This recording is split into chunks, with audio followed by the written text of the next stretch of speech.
ரொம்ப முக்கியமான விஷயம் சொல்றேன், கவனத்தோடு இருக்க வேண்டும். நாம் பல நேரங்களில் நம்முடைய சீரழிவுக்கு காரணம் கவனச்சிதறல் தான்.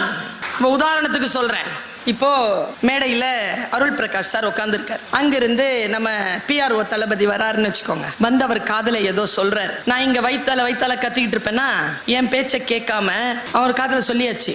அவங்க கடைசி வரைக்கும் அவர் காதல அவருக்கு என்ன சொன்னாருன்னு நமக்கு தெரிய போறது இல்லை. ஆனா நம்ம கவனம் எல்லாம் அங்கதான் இருக்கும். இங்க சத்தமா பேசிட்டு இருக்க பாருங்க, முக்கியமான ஒரு விஷயம் உங்களை கடந்து போயிருக்கோம், அதை பற்றி கவலை இல்லை.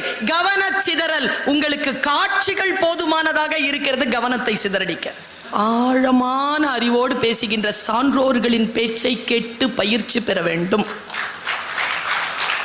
நம் வாழ்க்கையை மாற்றி போடக்கூடிய முத்துக்கள் அங்கிருந்து கிடைக்கலாம். கடல் முழுக்க தண்ணி இருக்குங்க, உள்ள ஒரு சிப்பி வாய் திறந்து மூடிட்டு இருக்கோம், பார்த்திருக்கீங்களா? கடல் முழுக்க நீர் இருக்குல்ல, அது ஏன் தாகத்தோடு இருக்கு? ஏனென்றால் அதற்கான துளி, தாகத்தை தணிக்கக்கூடிய துளி கடலில் இல்லை. அது எங்க இருக்கு?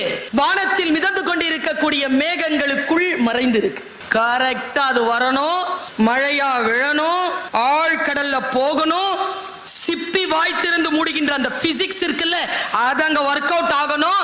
அப்ப அதை உள்ள போய் உட்காரம் பாருங்க, அது வெறும் துளி அல்ல, முத்தாக மாறும்.